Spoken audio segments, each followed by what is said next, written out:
But yeah, so when I was 17, my father took me to this place. We went there for the first time together, and it just kind of changed my life. It sort of uncovered this deep knowing inside of me that we are nature, that we are part of nature, and that we can only exist with it. And it, yeah, I never kind of looked at life the same way again. You know, the interconnectedness of all of it, and that sort of sparked a unique thought for me.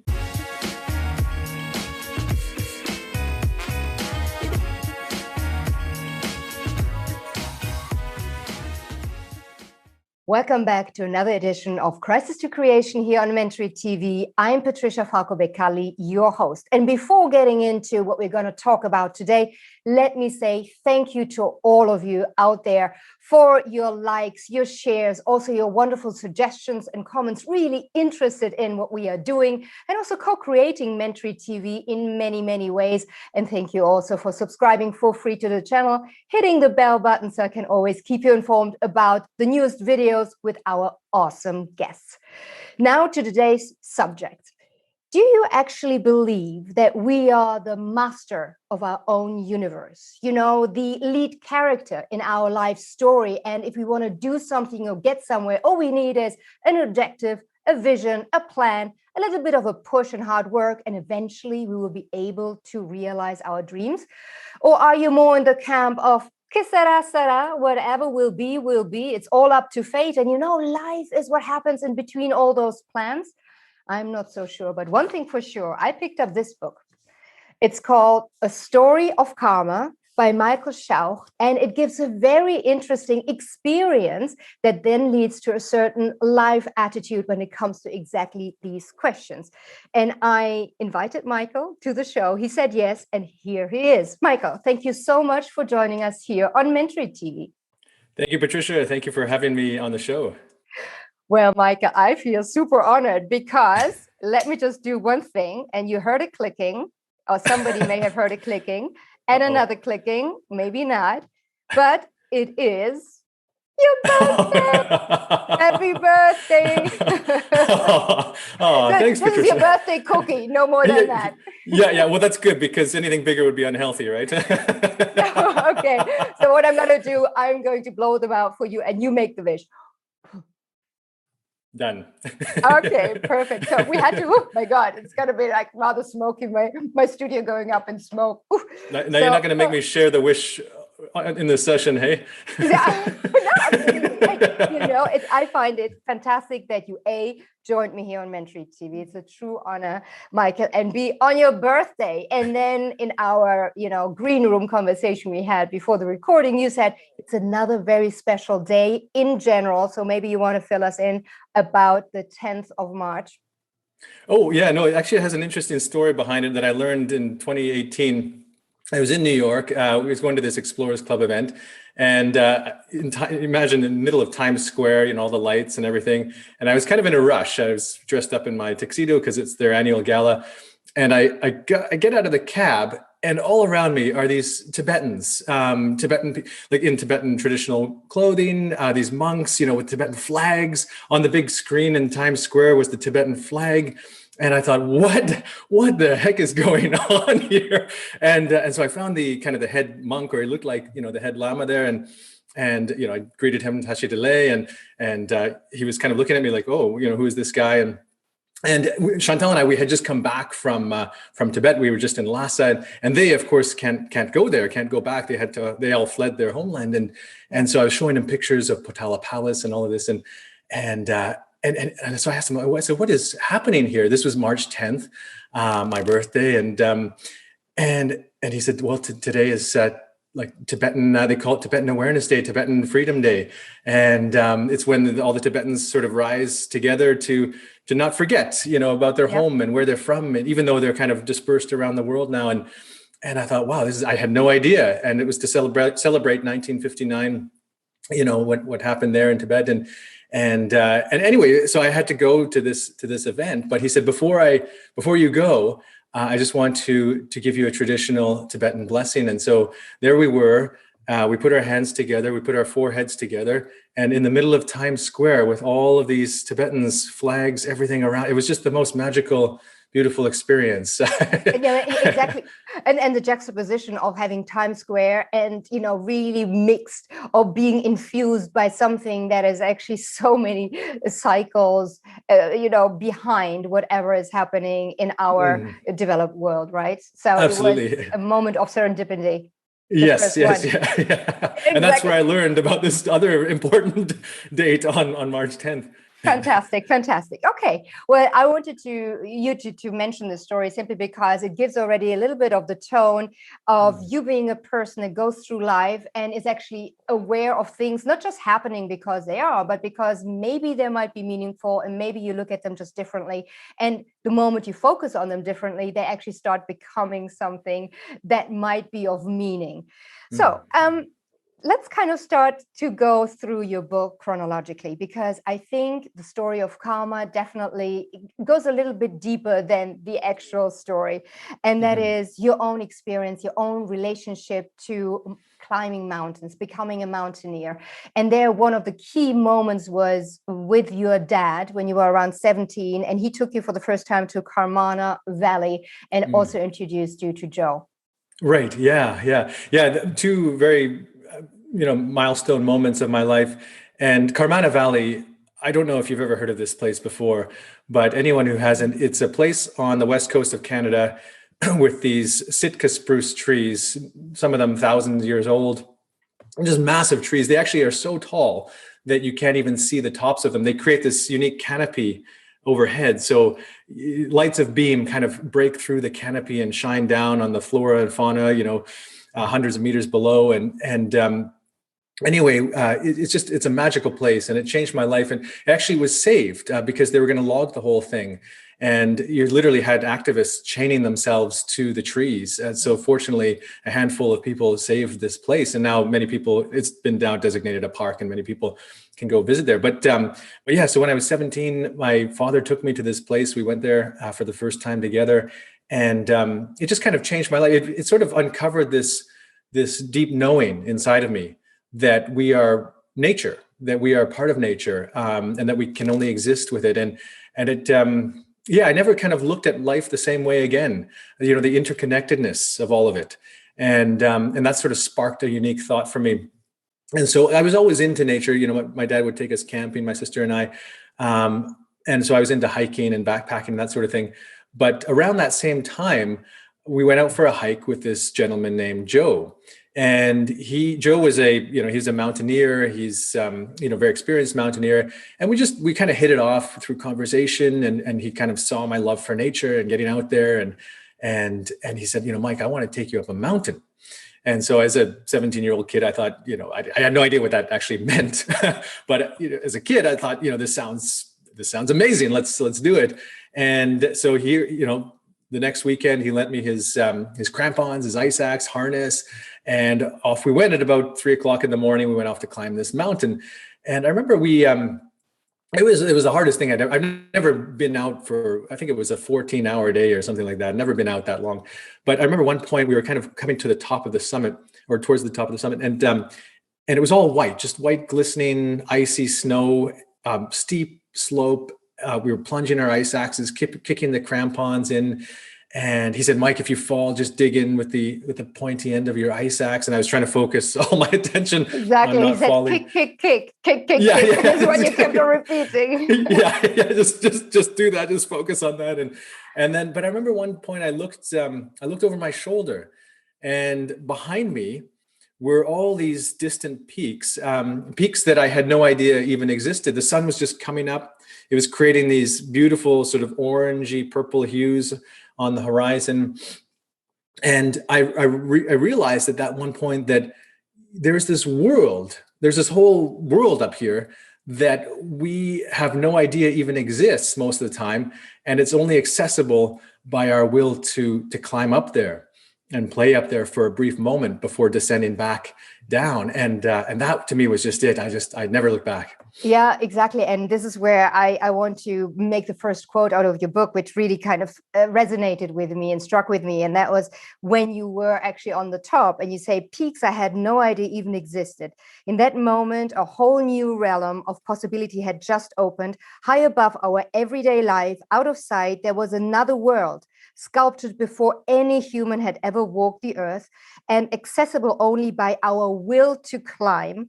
I could feel tears welling in my eyes, for in that moment I had found my passion, I had found myself at 17. That's awesome. I mean, that's awesome. And through this, I mean, this is a true kind of, when you, as a child, for the first time, you're getting aware of yourself. I don't know, I think it's around 6 or 7 when you start going, okay, I'm actually a person. And then to get even further, that level of maturity of saying, okay, there is, more to life than what I've experienced between, school, game, box or whatever. And that is very deep for that age, I thought. Yeah. And I think, it's funny. I heard this saying once where we can explore the external space, but we can also explore the internal space. And the deeper we go, the more layers we kind of open up. And so I think that was a key opening up experience for me.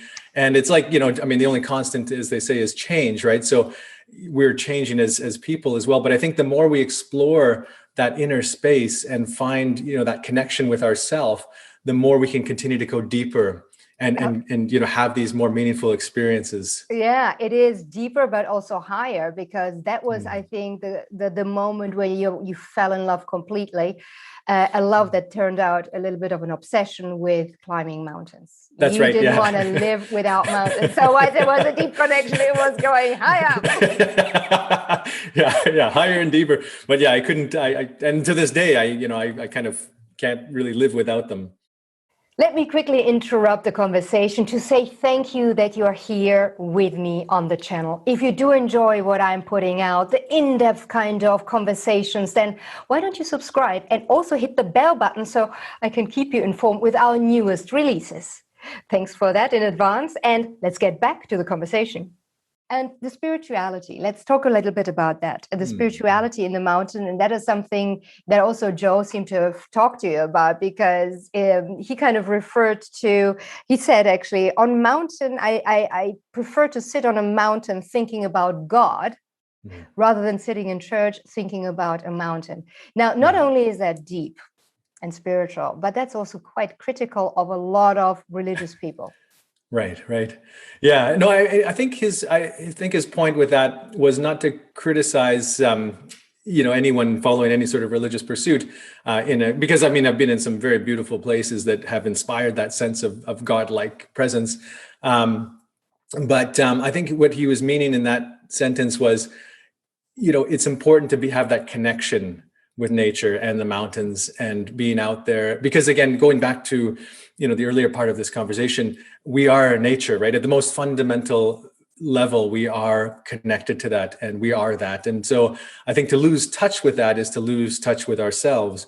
And so it's important to kind of help facilitate and open that connection all the time, I think. Yeah, and the reason why I go straight at the beginning of our conversation into the deepness of what mountains can really mean to a person beyond just, slabs of stones that have been created by, tectonic plates kind of ramping up each other, is simply because there's just so much more that, they can offer to a person that really wants to go and climb.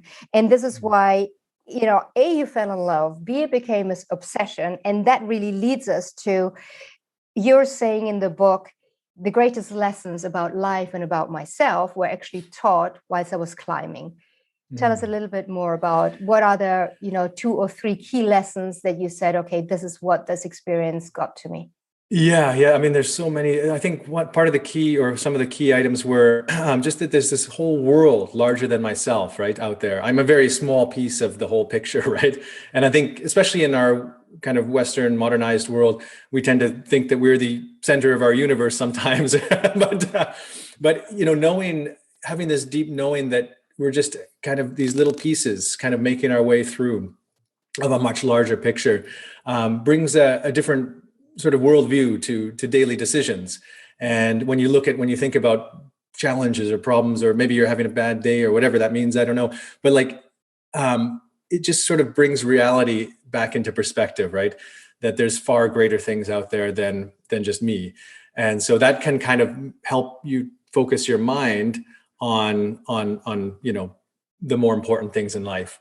Yeah. And so I think that was one of the key things. And then there's the other more surface things that I've learned in terms of just adapting, accepting, oftentimes the mountain environment, it'll do its own thing, right? I mean, you can't control it. Majeure. Yeah. Yeah, exactly. Sometimes you have to walk away. Sometimes you have to, just accept what happens, pivot on a very quick turn, right? So all of those things, it's a practice.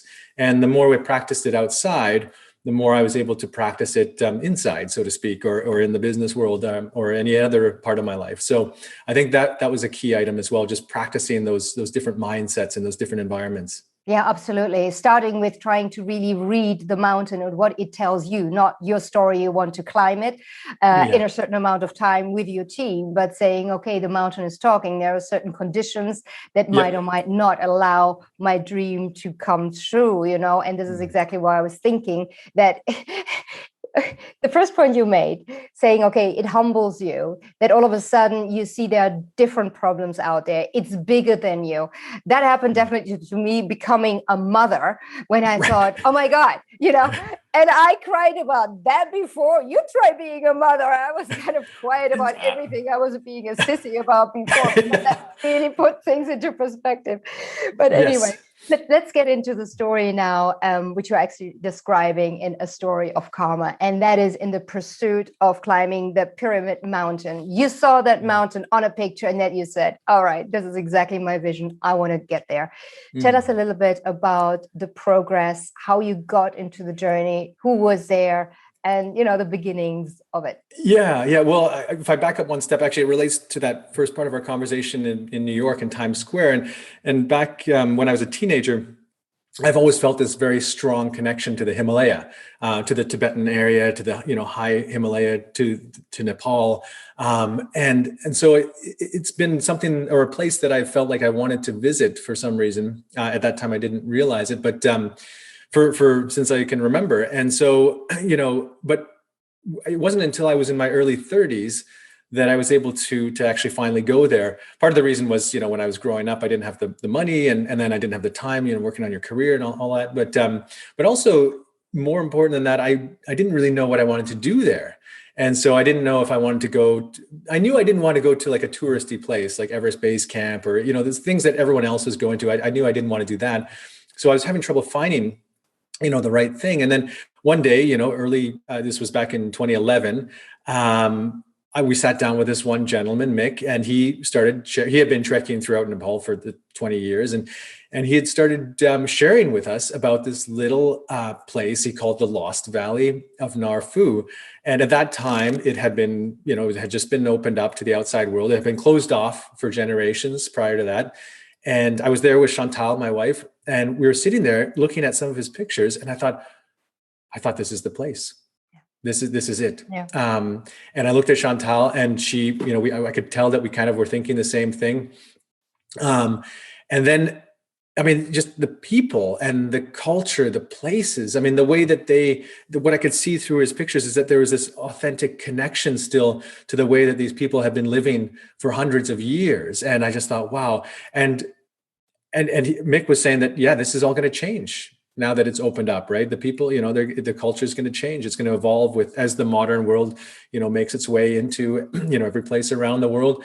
So I thought, we should, Chantal and I, we kind of had a brief little chat there. We're kind of in sync when it comes to things like that. But we said, well, why don't we put a little team together, a little team of artists?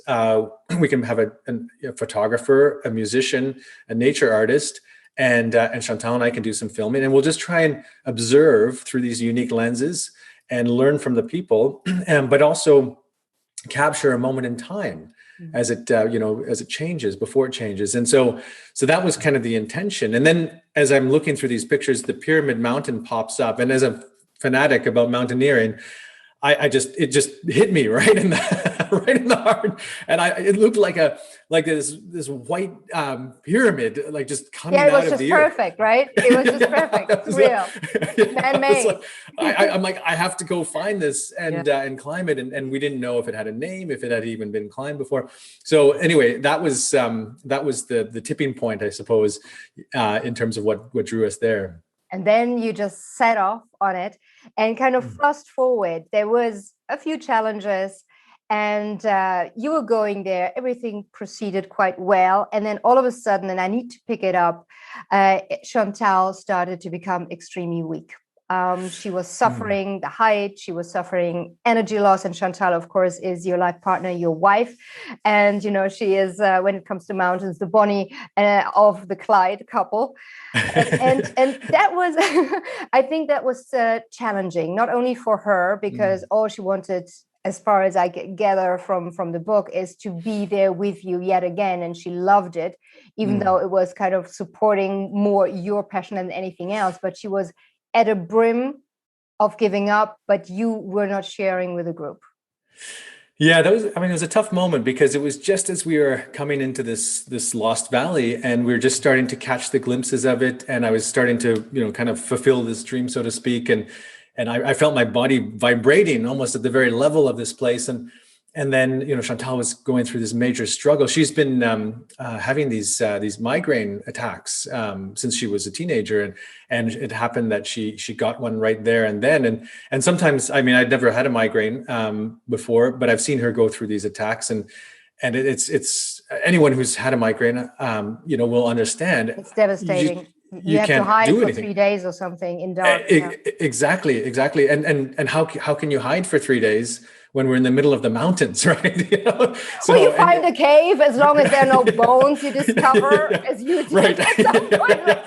Maybe that was a grave, not a cave. yeah, exactly. That's another story, when we stumbled into that 2,200-year-old tomb. But we shouldn't really laugh about this, but anyway. I know. And that, somebody said to me, it's like, Mike, only you can stumble into a 2,200-year-old tomb. I don't know you well enough, but I just thought it was fabulously macabre. Yeah. But yeah, so Chantal, she was there struggling, and she's very strong.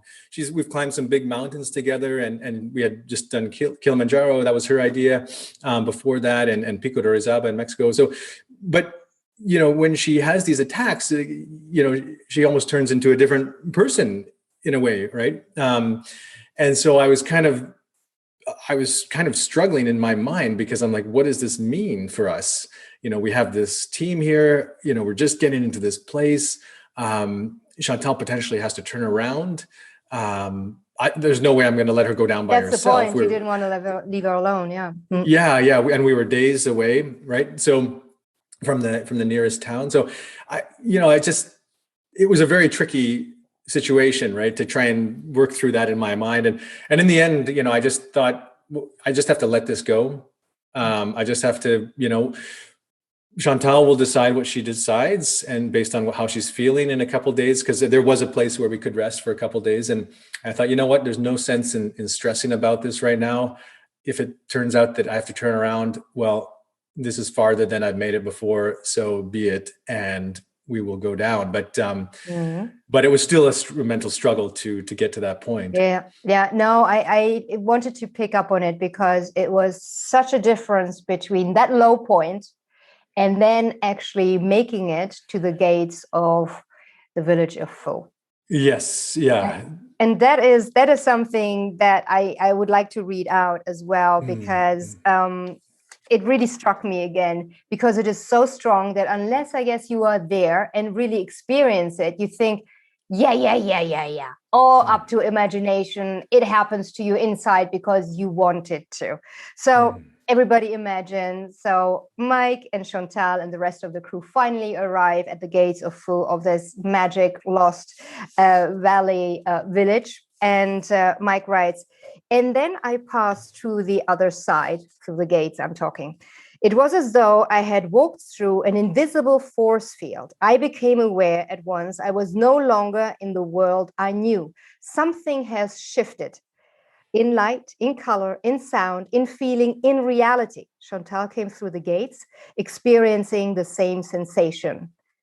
And then she says, Mike, yesterday I was in a pit of despair. I had the lowest of lows. Today I'm having the highest high of my life. Really? I'm getting shivers remembering that moment as you're reading it. Glad to hear. Glad to hear. It's good, to revive your book. Okay. No, it was like that. It was the Tibetans call this place a Bayul. Bayul is sacred, means sacred valley, and the Dalai Lama himself has said it's a place where the physical and spiritual realms come closer together. They coexist closer together. And so you could feel that, we could feel that as we were there. As we walked through the gate, literally it felt as though I had walked into this different world. Colors, sharpened, feelings, sensations deepened, perspective shifted. I mean, again, it wasn't like, it was subtle, but it was deep. And like Chantal said there, she was just coming through the gate. It's an ancient gate. It was there for hundreds of years. Even the scripture above there's this wood beam, and the Sherpas we were with, they said this language is neither Tibetan nor Nepali. So just knowing that, and who else walked through that gate, and where are we walking into, right? And opened up all these questions. And the photographer that we were with is this Polish professor. He came through and tears started coming down. Yeah. He said, I don't deserve to be here. So it was just this, we were all feeling it in different ways, but I was certain that we were somewhere truly unique, and it was going to open this, it was going to open something. I just didn't know what. Yeah, but that is exactly the experience there, that you do not use your prefrontal cortex to kind of know what it's all about, but it is so profound, and it shifts something almost on a DNA level from one moment to next, and to the next. And I imagined it a little bit like Stargate. Do you remember that film, Stargate? Right. Yeah. You go through this force field, and all of a sudden you are, I don't know, hopefully in Nirvana. But yeah. I think this kind of profound experiences, especially after such a valley of suffering, right? And then you have this change. And I'm sure that we all have experienced just changing places, and places have different energies, full stop. I mean, when I'm in Zurich, where I'm based, and is one feeling I have, or one energy level I have. And when I go to Luzern, for example, which is the Vierwaldstätter See, is very, very different. And I feel actually much better over there, just between you and I, whoever is watching. But I can also tell the difference of energy levels, what the surrounding is. Of course, not on a level of Stargate. But I think what is interesting here is to see that difference between how you can be really, really low, and then all of a sudden arriving at something that has this magic, this energy. It recharges you 10 times over. Right. Yeah. It's like, and again, it just goes to show, I mean, going back to the conversation about nature, how we are so connected to it, right? Based on place, mindset, connection, it affects us, and we affect it. And so I think that's something to keep in mind as we open up this conversation into where it's going. But I'm asking myself, is it that people that are apt to it, open to it, to this kind of happening, that they will actually experience it, and somebody else that just really is enclosed in their rationality, I want to do the process, blah blah blah, would actually not feel anything? Or do you think even these gates would have unlocked this type of person? Yeah, I mean, I think it affects everyone differently. And even, as I said, with the 5 of us, it affected all of us in our own unique way. I think we're just kind of, it speaks to the heart, but we've all layered upon ourselves based on our experiences and what we're going through at particular times. We have these layers, right? And it's almost like, I don't know, radio frequencies or something. Like there's maybe one core radio frequency, but then there's all these other frequencies that have been layered onto it. So maybe it's the more we can tune into that sort of that core one, the more we can open up, the core of who we are and connect with that. It'll always be there, but it just depends on how many layers we've kind of we've got to work through, I suppose, to get down absolutely. there. And peel the onions, as to say. And of course, being a different place from your everyday life, from your everyday reality, may open you up a lot faster as well. And what I thought was really interesting, that all of the group had the same sort of feeling. It was really like like you have in a group meditation. All of a sudden, there's like a resonance around everybody that is gathered there, and you start experiencing this huge amount of emotions. And they're very shared emotions. So nobody would go like, oh, I'm not feeling anything. And that was Right, what I was trying. Yeah, exactly. It was just so overwhelming that you couldn't help but hide what you were feeling. But the reason why I make such a point of all of this, before we're getting to the village of Nar, is simply because to show that how deep something like climbing mountain can really become.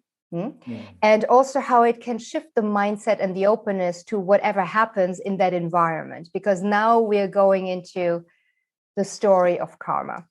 And tell us about, once you went into that village of Nar, how you came about karma and what karma is, because there is more than one meaning to that word in your book. And that wraps up the first part of my conversation with Michael Schauch about a story of karma. And if you do like our conversations here on Mentoring TV, join us, subscribe for free, hit the bell button, and you will always get a notification when we are about to release a new video. Plus as well, thank you already for potentially liking and sharing and leaving a comment below.